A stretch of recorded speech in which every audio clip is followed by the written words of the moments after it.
Hermanos, Dios los bendiga. Vamos a continuar con nuestro estudio de la Biblia en el capítulo 5 de Juan y vamos a ponernos primero en las manos del Señor y vamos a empezar el estudio de su palabra. Señor, te damos gracias por la oportunidad que tenemos y sobre todo la libertad, Señor, que tenemos de poder estudiar tu palabra, Señor, sin ninguna restricción. Gracias por esta libertad, mi Dios. Hoy te pedimos que tú nos hables, que tú nos enseñes, que tu palabra nos ministre, mi Dios, que nos revele las cosas ocultas que no entendemos y que caiga en tierra fértil, mi Dios, para que dé el fruto al ciento por uno, para la gloria de tu nombre, mi Dios. En el nombre de Cristo Jesús. Amén. Muy bien, hermanos, pues les invito a abrir sus Biblias en el capítulo 5 de Juan. Vamos a continuar el contexto que traemos de la sanidad del enfermo del estanque de Bethesda. Y vamos a leer, vamos a tomar de referencia los versículos 19 al 23 del capítulo 5 de Juan.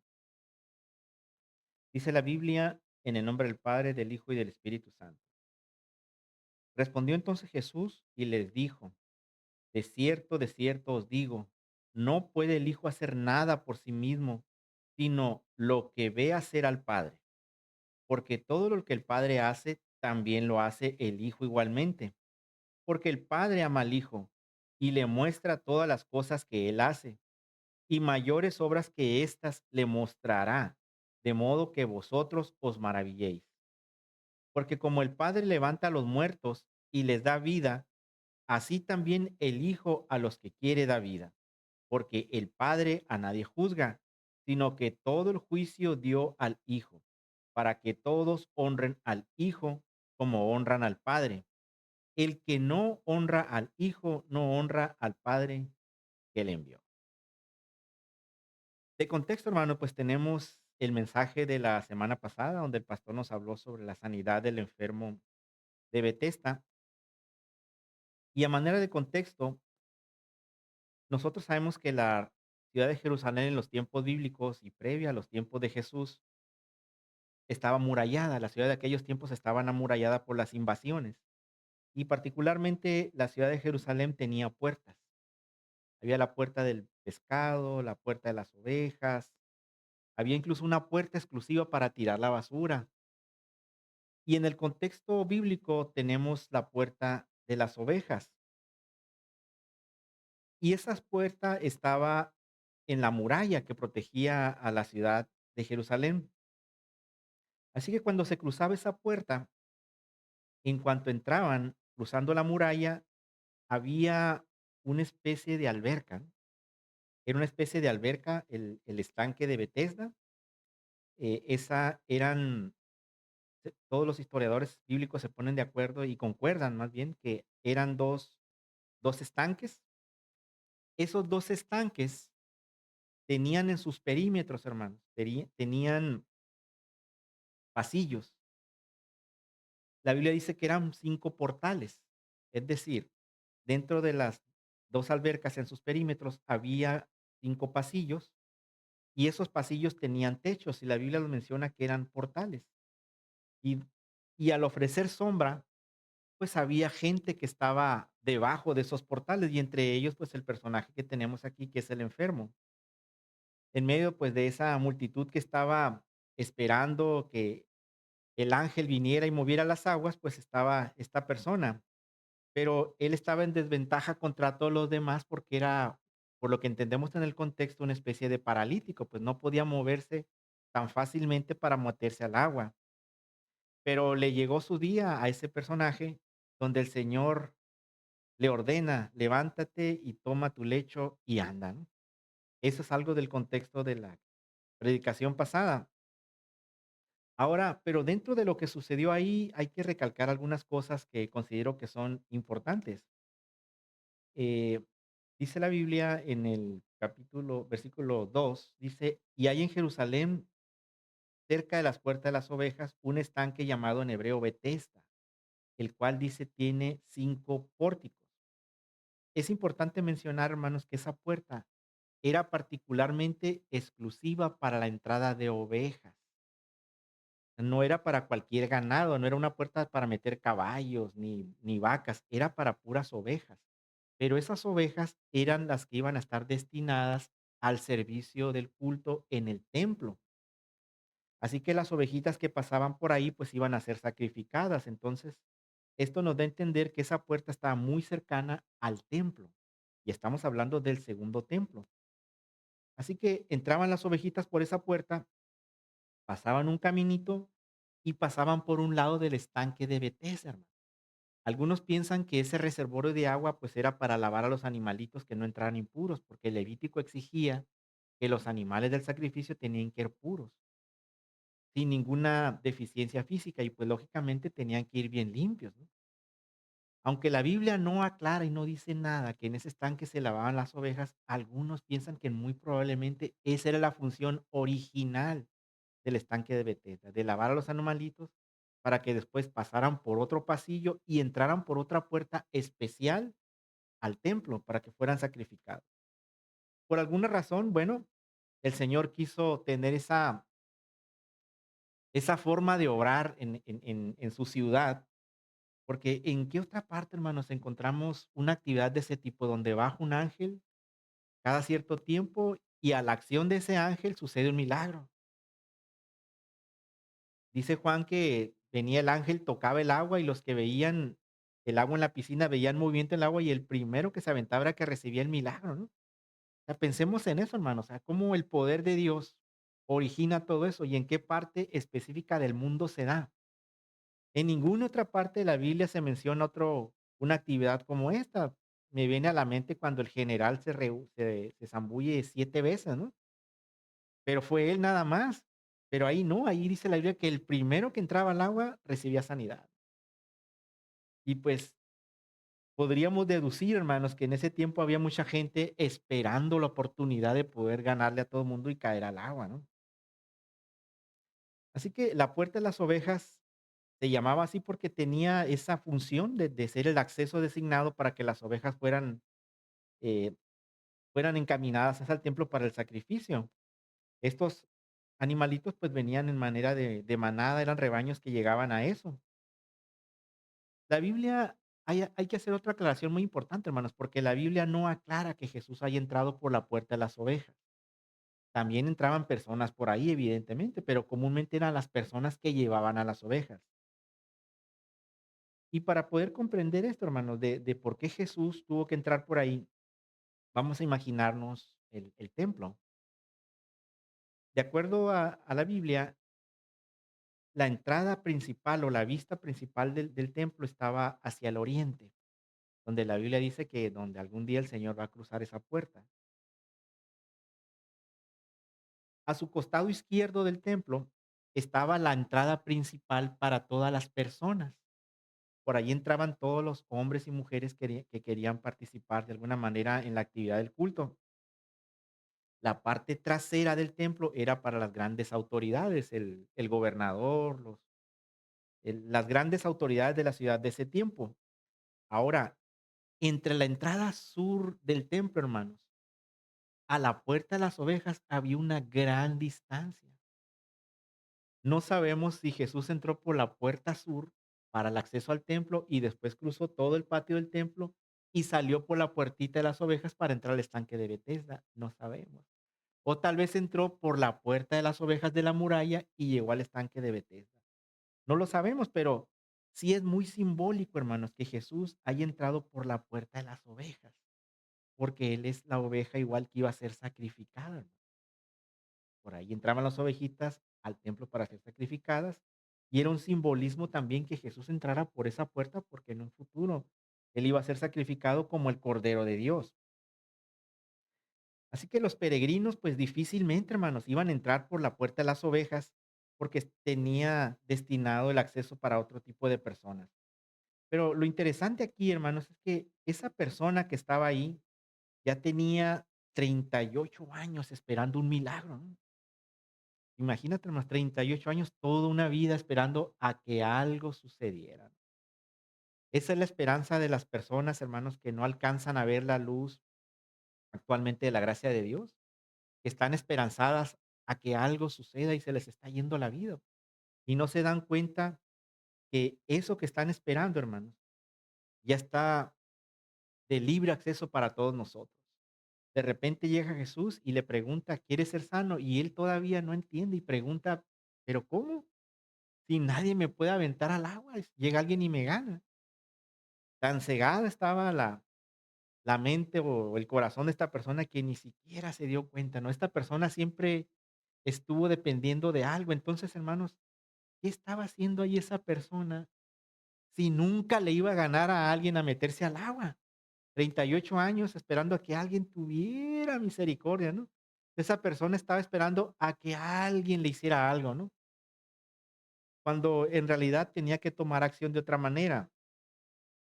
Y esto nos enseña, hermanos, que esta persona en particular, muchas personas viven a la espera, pues mirando soluciones humanas o esperando que algo material suceda, cuando en realidad Cristo es la solución a todas nuestras necesidades. Malamente enseñamos solución a todos nuestros problemas porque no es cierto. Cristo no es la solución a todos nuestros problemas. Él nos da esperanza, paciencia, Él nos da fe para afrontar los problemas, que es diferente, hermano. Esa es otra cosa. Ahora, si Él en su misericordia nos quiere librar de esos problemas, pues gloria al Señor, ¿no? Pero eso es otra cosa, hermano. Y en muchos púlpitos se anuncia que Él es el que nos resuelve la vida, ¿no? Bueno, otra cosa interesante que hay que resaltar de la clase pasada, hermanos, es que ese evento sucedió en día de reposo. Y eso era un problemón para el Señor Jesús en ese tiempo. Y sobre todo cuando Él dijo en Juan 5:17, mi Padre hasta ahora trabaja y yo trabajo, dice, ¿no? En el 5:17. Entonces, para la mente judía religiosa de ese tiempo, hermanos, pues era como, ¿qué? A ver, espérame, si él descansó al sexto día, dice la Biblia, cuando termina todo al séptimo día, descansó. ¿Cómo es que el Padre está trabajando ahorita y luego dices que tú también trabajas? O sea, violando la ley que el Señor nos dio. Bueno, pero lo que ellos no entendían, que efectivamente el Padre descansó, pero de su obra creadora, hermano. Esa es la gran diferencia. Descansó de su obra creadora. La realidad es que la Biblia nos enseña que el Padre sigue trabajando, Dios no duerme, Dios no descansa, Dios es omnipotente, todopoderoso. Así que ellos no entendían eso y era lo que el Señor quería introducirles o enseñarles, de que Dios sigue trabajando, sea sábado, sea domingo, Él no descansa y que Él de igual manera, Él estaba trabajando, aunque fuera día de reposo, porque aquí lo que vamos a estudiar es que el Señor se va a introducir como alguien igual a Dios y que Él es superior al día de reposo. Así que este conflicto, hermanos, este choque de ideas entre la tradición religiosa y lo que y la gracia que estaba empezando a enseñar el Señor Jesús empieza a entrar en conflicto. Y esto es porque esto que vamos a estudiar, hermanos, es uno de los discursos más profundos de, vamos a decirlo así, de teología bíblica, porque el Señor revela la relación que Él tiene con el Padre y la autoridad divina que le ha sido dada. Y nosotros en lo que vamos a estudiar, hermanos, vamos a comprender de cómo el Señor Jesús es igual al Padre, porque el Padre así lo quiso, de cómo el Señor Jesús se somete a su voluntad porque Él quiere y cómo el Padre le dio toda la potestad, le dio toda la autoridad para que Él hiciera no lo que Jesús quisiera, sino que es lo que fuera la voluntad de su Padre. Y nos hace una gran advertencia, que el que no crea en Él, no va a creer en el Padre. Bueno, con esta introducción, hermanos, empezamos con nuestra lectura. Es en el versículo 19. El versículo 19 nos dice: respondió entonces Jesús y le dijo: de cierto os digo, no puede el Hijo hacer nada por sí mismo, sino lo que ve hacer al Padre, porque todo lo que el Padre hace, también lo hace el Hijo igualmente. Así que Jesús aquí nos está haciendo una declaración, que todo lo que hace el Padre, lo hace el Hijo. Ahora, esto no representa una debilidad o una limitación de Jesucristo, de que Él no obre sin el consentimiento del Padre, sino que es una manifestación de que ambos están en armonía y que siguen el mismo propósito, hermanos, que es la salvación nuestra, ¿no? Cuando Dios obra es porque Jesús también va a obrar en lo mismo, están en armonía y el Espíritu Santo también. Por eso sabemos que tenemos un Dios trino, porque obran en un mismo sentido. El mismo Señor Jesús anteriormente lo mencionó en el capítulo 4, versículo 34, cuando estaba en el pozo en la mujer samaritana. Dice: "Mi comida es que haga la voluntad del que me envió y que acabe su obra". Así es que Jesús, hermanos, es una expresión perfecta de la voluntad de Dios nuestro Padre, ¿no? Ahora, nos dice también: "Lo que el Padre hace, lo hace también el Hijo". Esta es una representación de que ambos están en igualdad de divinidad, en igualdad de poder. No hay ninguna obra divina que esté fuera del alcance del Hijo. Esto incluye la vida, resucitar muertos, juzgar, perdonar pecados, porque alguna ocasión el Señor Jesús a un enfermo también le dijo: "Tus pecados te son perdonados", ¿no? No le dijo: "Dios te sanó", no, le dijo: "Tus pecados te son perdonados", porque Él también tiene esa misma facultad. Esa es una afirmación de su deidad cuando Él dice que lo que hace el Padre lo hace también el Hijo.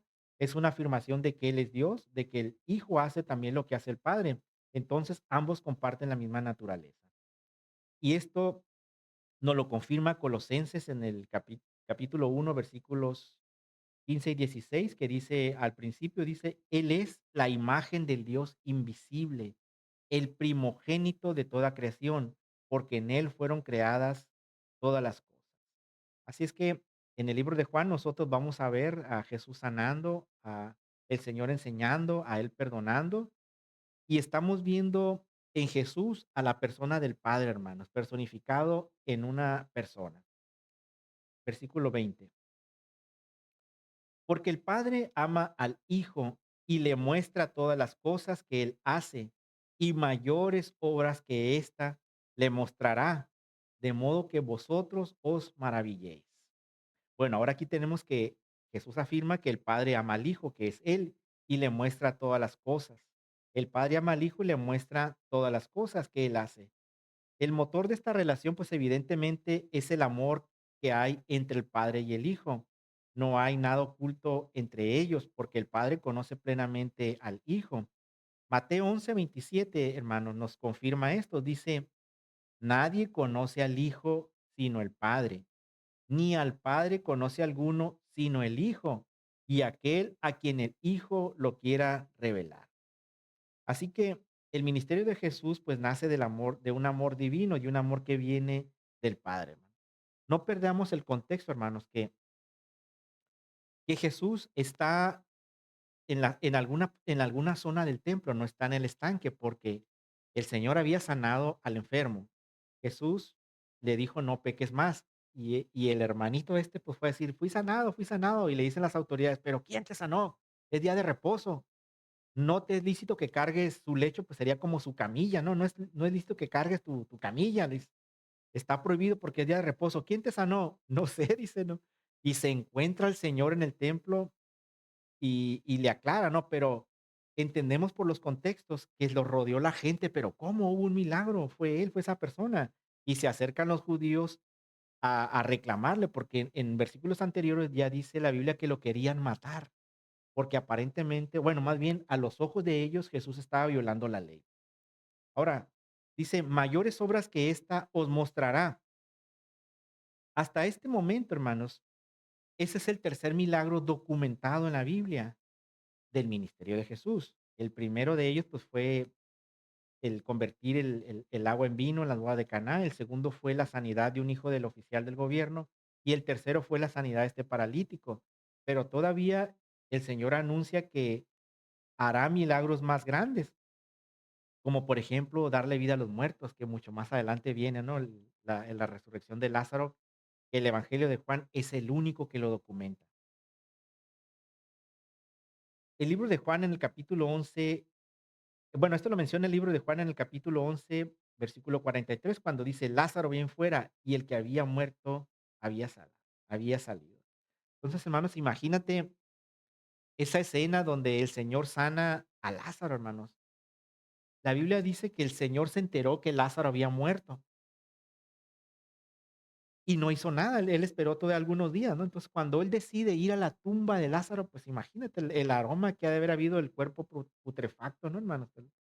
Y todas las personas que lo rodearon, cuando él dijo: "Vamos a la tumba de Lázaro", ¿no? Nunca se imaginaron que lo iba a sanar, a lo mejor pensaron que él iba a llorar, pero el Señor lo fue a rescatar, lo fue a sanar, y a eso se refería el Señor, que mayores obras que esta iba a realizar. Bueno, ¿qué tenemos para nosotros como creyentes con esto? Bueno, que nuestra confianza en Jesús es segura porque él todo lo que hace, hermanos, lo hace en la unidad con el Padre. Si nosotros rechazamos a Jesús, indudablemente rechazamos a Dios Todopoderoso. Y el Señor Jesús todavía lo menciona en Juan capítulo 14 versículo 9 cuando dice: "El que me ha visto a mí, ha visto al Padre". Así es que nosotros, hermanos, si tenemos a Jesús, tenemos al Padre. Versículo 21. Porque como el Padre levanta a los muertos y les da vida, así también el Hijo a los que quiere da vida. Ahora Jesús nos está aclarando, como el Padre levanta a los muertos y les da vida, así también el Hijo a los que quiere da vida. Esto para la tradición judía era que únicamente Dios el Padre tenía esa facultad de poder levantar, de poder de poder resucitar a los muertos. Y también aquí Jesús, hermanos, está diciendo que así también el Hijo a los que quiere le da vida. Jesús ya tiene tiene esa autoridad que le fue delegada por el Padre, pero aquí dice algo muy interesante, a los que quiere, hermano. A los que quiere, dice, les va a dar vida, no va a ser todos. Eso habla de una soberanía absoluta, porque esa decisión solo la tiene Él, a los que Él quiere, les va a dar la vida. Y gracias a nuestro Señor Jesús, que Él quiso dárnosla a nosotros, hermano. En Juan capítulo 11 versículo 25 dice Jesús: "Yo soy la resurrección y la vida, y el que cree en mí, aunque esté muerto, vivirá", hermano. Así es que en Él estamos vivos, hermano. Versículo 22. Porque el Padre a nadie juzga, sino que todo el juicio dio al Hijo. Esto se pone muy interesante, hermanos, porque ahora no solo el Señor va a hacer cosas más sorprendentes, no solo conoce y hace la voluntad de su Padre, no solo da la vida a quien Él quiere, ahora el Padre le está dando la facultad a Cristo de juzgar, hermano. Imagínense en la mente de los judíos de aquel tiempo. Yo me imagino que con ganas de aventarle una piedra o darle un garrotazo, ¿no? Oye, ¿qué te pasa? O sea, estás ofendiendo a nuestro Señor Dios Todopoderoso, ¿no? Los religiosos de aquel tiempo, ¿no? Y el Señor todavía echándole, ¿no? Y por si fuera poco, también tengo facultad de juzgar. Es una afirmación que evidentemente en la cabeza del judío de aquel tiempo pues le explotó, ¿no? Porque en el Antiguo Testamento el juicio o el juicio futuro pues evidentemente era algo exclusivo y reservado para Dios. Si nos vamos a Génesis capítulo 18 versículo 25, vamos a ver esa escritura, Génesis 18:25.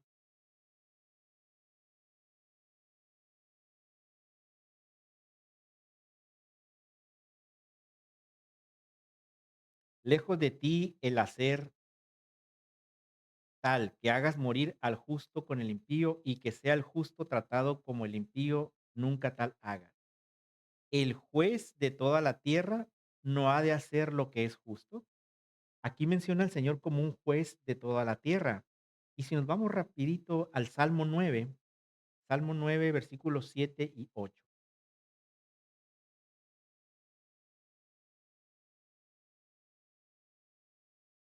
Pero Jehová permanecerá para siempre. Ha dispuesto su trono para juicio, dice aquí, ¿no? El trono del Señor va a ser para juicio en algún tiempo. Él juzgará al mundo con justicia y a los pueblos con rectitud. Así que, hermano, no hay evidencia que el Señor, o sea, Dios el Padre, en algún momento va a juzgar también. Pero aquí también dice Jesús que va a ser parte de ese juicio. Bueno, entonces para los oyentes judíos escuchar que el Señor Dios Todopoderoso, el Padre, le entrega esta facultad al Hijo de que Él también iba a ser un juez, pues, era impensable. Para los judíos de ese tiempo, pues, Jesús era un simple ser humano común, era un carpintero, era una persona del montón. Cuando en la mente del judío, pues, nunca iba a entrar que esa naturaleza divina la iba a tener él. Y aquí el Señor Jesús se está revelando como un juez divino, investido con la misma autoridad que el Padre. Ahora, vamos a estudiar esto, porque el Padre en el Nuevo Testamento a nadie juzga. ¿Cómo está esto, hermano? No significa que el Padre no tenga capacidad para juzgar, que ya vimos que tiene esa autoridad y tiene ese dominio para hacerlo, sino que más bien ahora con la aparición del Hijo, hermano, esta facultad de juzgar se le está delegando a Jesucristo, que es diferente. Vámonos a Hechos 17 y nos vamos a sorprender con lo que dice ahí, Hechos 17, versículo 31.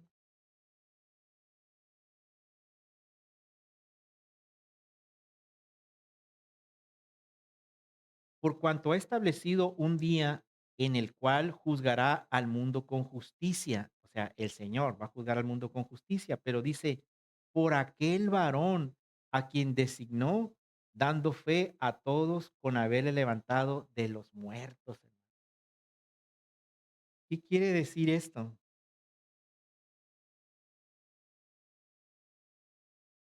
Con aquel varón, dice. O sea, el Señor va a juzgar al mundo, pero a través de ese hombre, que en este caso es Jesucristo, por aquel varón a quien designó.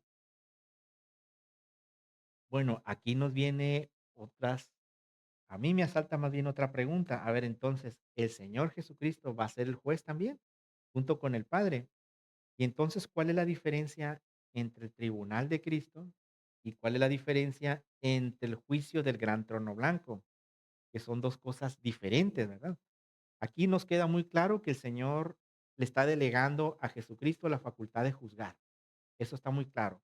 Pero la Biblia nos habla de dos juicios, el tribunal de Cristo y el gran trono blanco. Vayamos primero al tribunal de Cristo. La referencia principal, hermanos, al tribunal de Cristo está en Segunda de Corintios, capítulo 5, versículo 10. Vamos para allá. Segunda de Corintios, capítulo 5, versículo 10.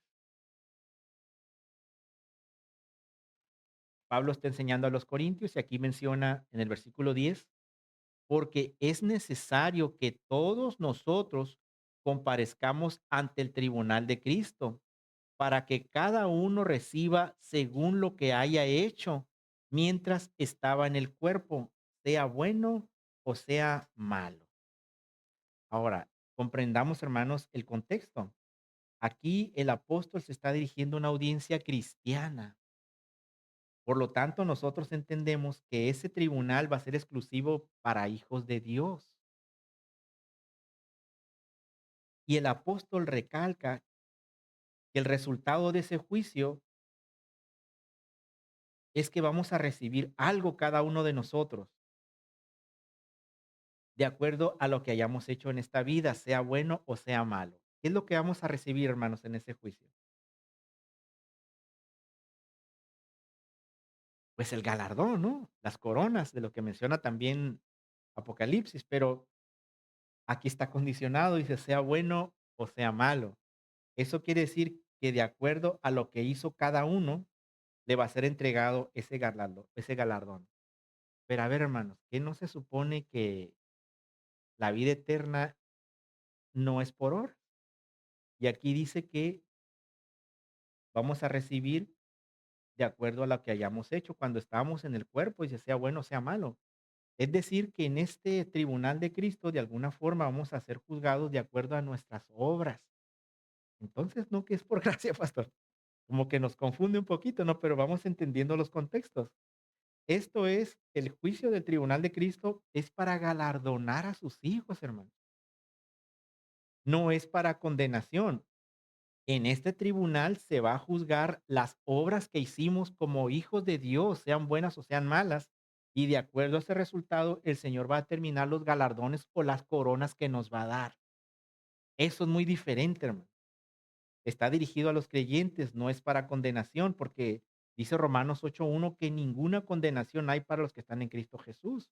Entonces, ese tribunal no tendría razón de ser para juicio nuestro, en el sentido de que nos vayan a condenar, sino todo lo contrario. Ese tribunal va a ser para premiar a la iglesia, hermano, para premiar a los cristianos. Y se va a evaluar las obras y la fidelidad. Así es que, como cristianos, hermanos, entonces tenemos que hacer buenas obras, hermanos, para poder salir con muchas coronas en ese juicio, ¿no? Bueno, entonces, en conclusión, es el tribunal de Cristo es para recompensar a los creyentes por su servicio, por su fidelidad y por la obediencia, hermanos, que vayan a tener. En contraste, el juicio del gran trono blanco. La referencia principal de este juicio está en Apocalipsis 20. Vámonos para allá. Apocalipsis 20,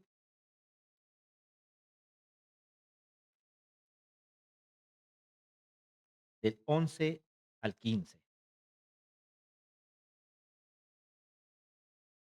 Y vi un gran trono blanco y al que estaba sentado en él, delante del cual huyeron la tierra y el cielo, y ningún lugar se encontró para ellos. Vi a los muertos, grandes y pequeños, de pie ante Dios, y los libros fueron abiertos, y otro libro fue abierto, el cual es el libro de la vida, y fueron juzgados los muertos por las cosas que estaban escritas en los libros según sus obras.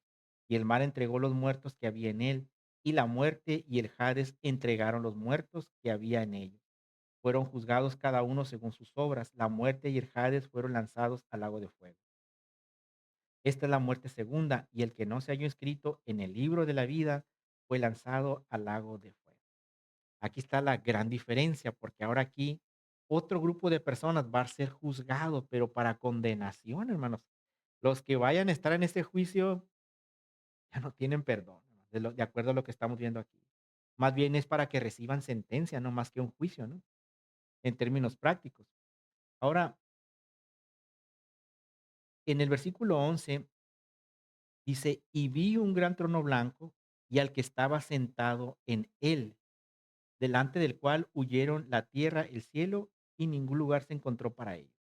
Hay un gran trono blanco, pero aquí no describe quién estaba sentado, hermano. Y algunos comentaristas comentan que, dado el contexto que estamos estudiando, donde Jesús tiene la facultad también para juzgar, piensan que es en ese trono blanco va a estar sentado Jesús. En el versículo 12, donde dice que vivía a los muertos grandes y pequeños de pie ante Dios, dicen que es Jesús, pero representando a Dios al Padre, el que va a estar juzgando. Lo que nosotros se nos ha vendido, hermanos, a veces en algunos púlpitos sobre el tema del juicio del gran trono blanco, es que Jesús es nuestro abogado y que Jesús iba a estar para defendernos en ese juicio. Pero nosotros estamos leyendo aquí que no, él no es, aquí no es abogado, aquí es juez. Entonces aquí no va a abogar por esas personas que están ahí, porque estas personas no le recibieron, hermano.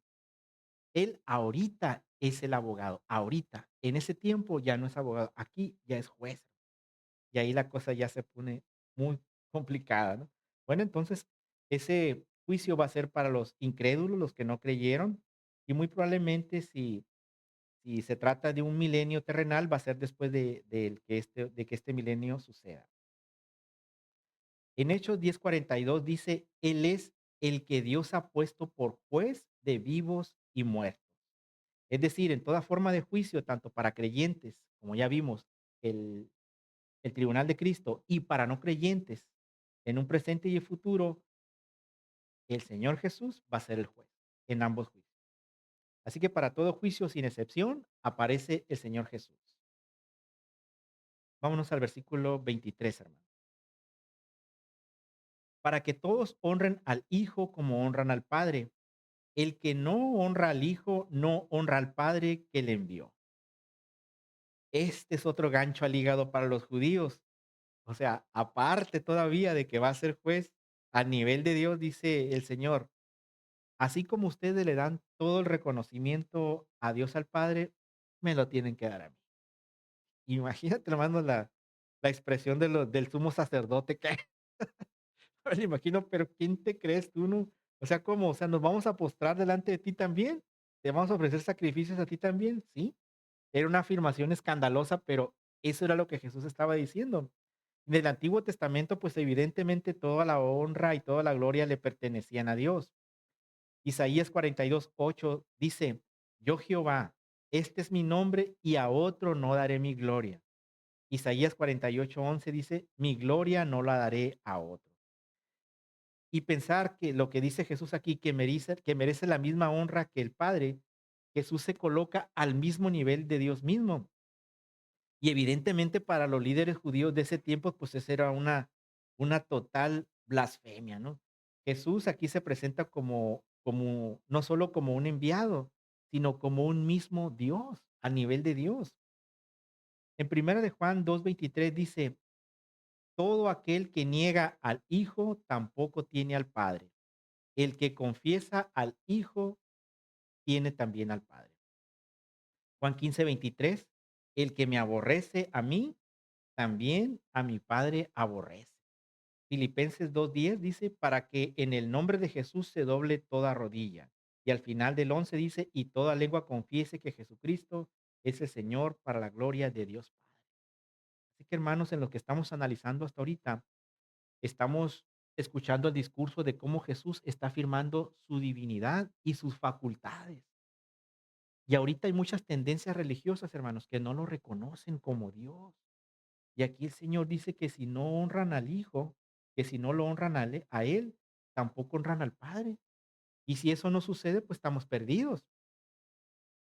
Hay algunas tendencias religiosas que dicen que Jesús es un ángel, otros que es un ser creado, otros dicen que lo reconocen solo como un profeta y que no está al nivel de Dios. Pues si esas tendencias religiosas creen eso, pues están perdidos. Porque aquí el mismo Jesús lo está diciendo. Todo aquel que no reconozca al Hijo de Dios, a Jesucristo, tampoco conoce al Padre. Y en esa situación está ahorita el mundo judío, hermano. No reconocen a Jesucristo. Y ellos están en ese gran problema de que están negando a Jesús, por lo tanto, están negando a Dios el Padre. Versículo 24.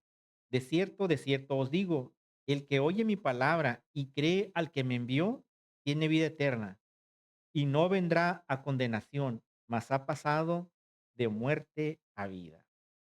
Aquí se pone más interesante, porque está haciendo otra declaración donde él dice que de cierto, él queriendo decir, te aseguro que en otras palabras, ¿no?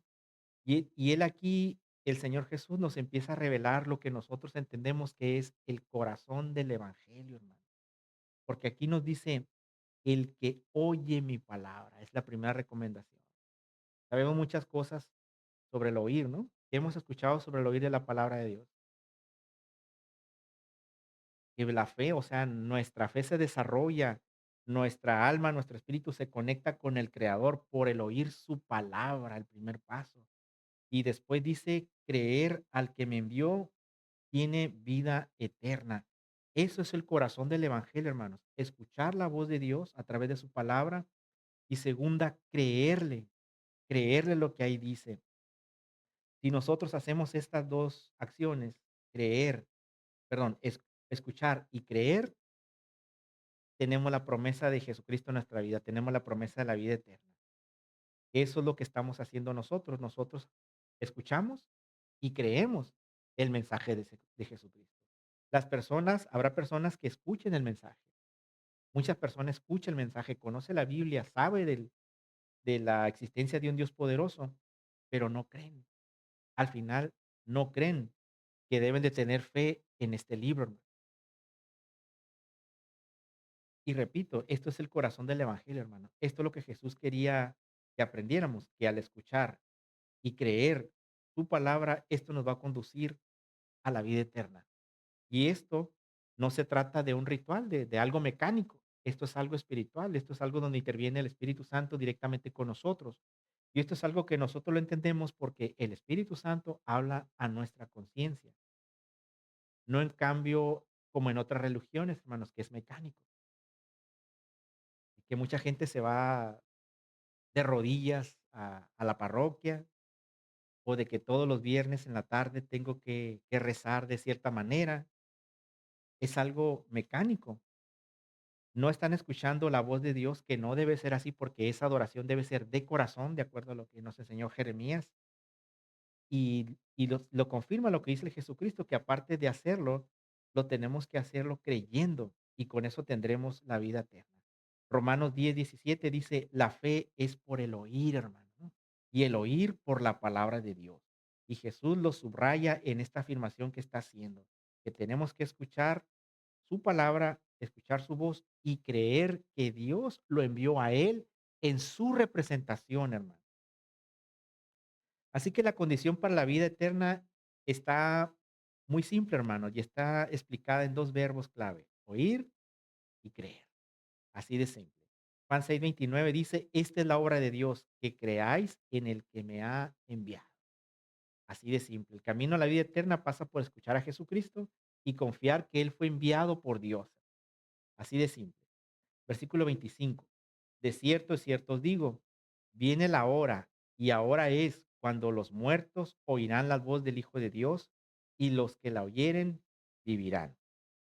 Es muy importante resaltar que aquí no se refiere todavía a los muertos físicos.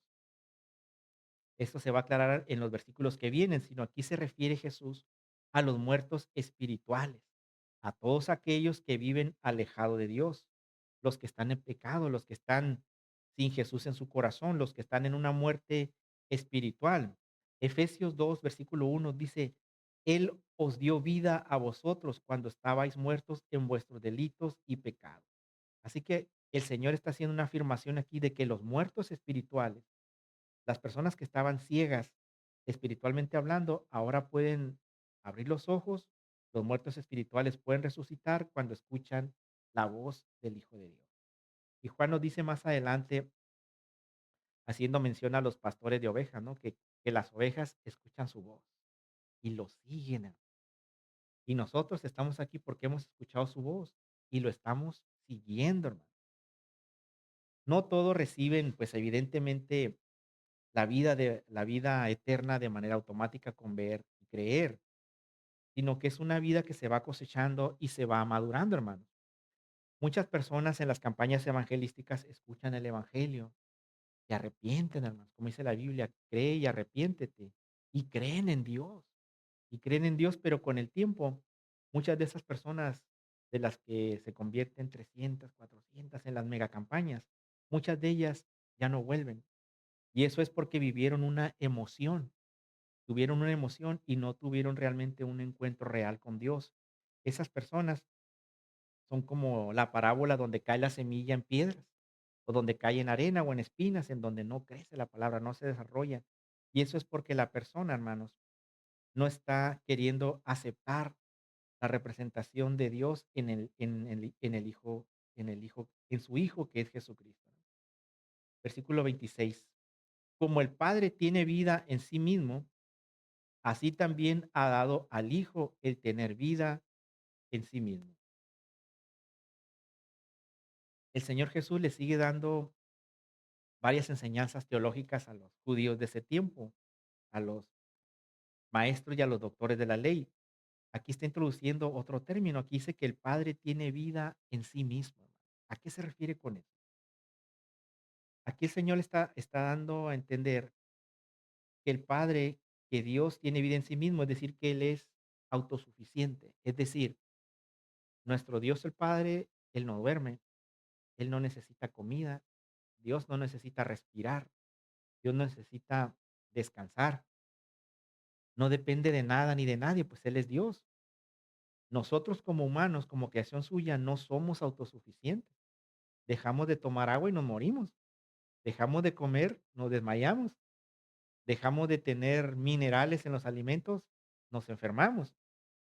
Así que el Señor dice: así como mi Padre, Él es autosuficiente, así también el Hijo en tener vida en sí mismo. Es decir, el Hijo también es autosuficiente. Él es al mismo nivel que Dios. Así que aquí el Señor Jesús, en otras palabras, está declarando que la misma autoridad que Él tiene, la misma calidad que tiene el Padre, la tiene Él en sí mismo, porque comparten una misma naturaleza divina. Versículo 27. Le dio autoridad de hacer juicio por cuanto es el Hijo del Hombre. Así que el Señor le está dando una autoridad a Jesucristo para hacer juicio. Y Jesús ya había dicho que había recibido del Padre todo juicio en el versículo 22. Pero ahora aquí agrega que el Padre también le dio la autoridad legal y divina para ejercer.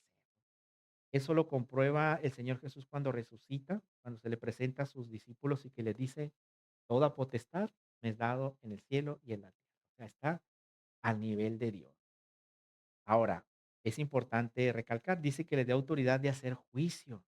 Entonces no es un juez nombrado por los hombres, como los magistrados que tenemos ahorita, sino que es un juez que ha sido designado por Dios mismo.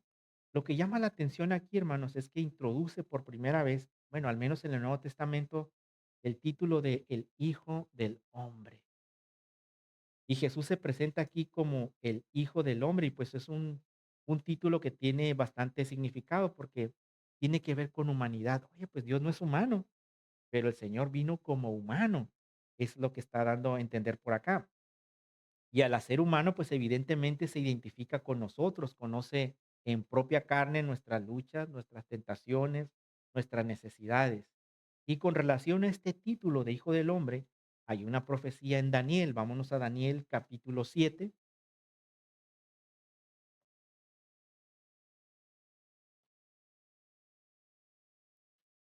Daniel capítulo 7 versículos 13 al 14.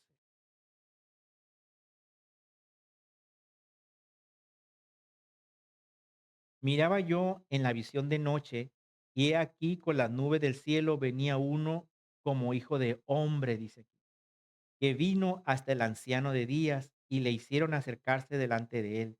Y le fue dado dominio, gloria y reino, para que todos los pueblos, naciones y lenguas le sirvieran. Su dominio es dominio eterno y nunca pasará, y su reino uno que no será destruido. El versículo 13 lo recalco. Venía uno como hijo de hombre. Aquí se está haciendo referencia al título que se está proclamando Jesús, donde dice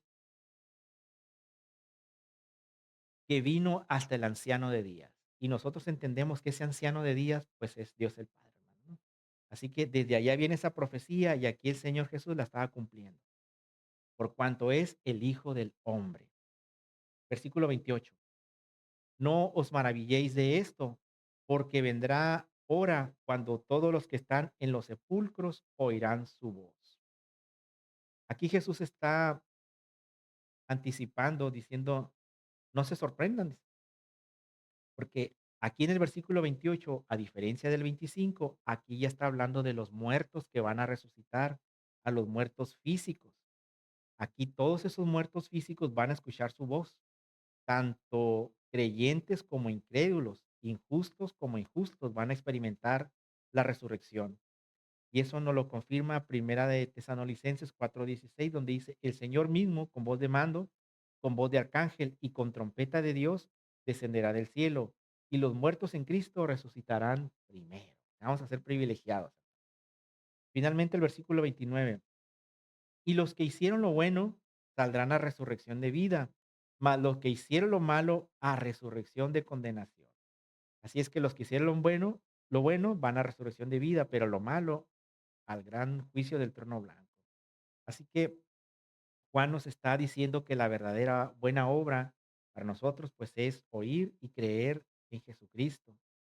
Juan capítulo 3 versículo 19 dice, la luz vino al mundo y los hombres amaron más las tinieblas que la luz, porque sus obras eran malas.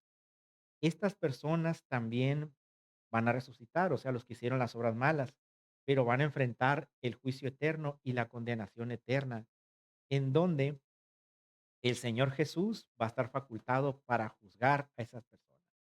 Así que, hermanos, existen dos caminos eternos y la enseñanza que Jesús aquí nos muestra en la Biblia, pues conecta con toda la Biblia, con lo que dice Mateo 25:46, e irán estos al castigo eterno y los justos a la vida eterna. Así es que tenemos solo dos destinos, es la vida eterna con Jesucristo o la condenación eterna lejos de Jesús. No existe una tercera opción, no existe una neutralidad, no existe ningún limbo y no existe ningún lugar temporal para perdonar pecados. Esto lo enseña completamente la Biblia. Así que, hermanos, a manera de conclusión, este pasaje que acabamos de leer, Jesús está revelando con una claridad muy extraordinaria ante los líderes religiosos de ese tiempo. Él está diciendo, en resumidas cuentas, yo soy Dios. Él tiene todas las facultades que el Dios le ha dado para hacerlo, entre ellas el de juzgar, el de resucitar muertos, tanto espirituales como físicos, el de recibir gloria y honor al igual que el Padre. Y él hace una profunda aclaración: yo estoy en unidad con el Padre. Yo sé lo que él hace y él hace lo perdón, yo sé lo que él hace porque él ha querido, y yo hago que su voluntad se cumpla.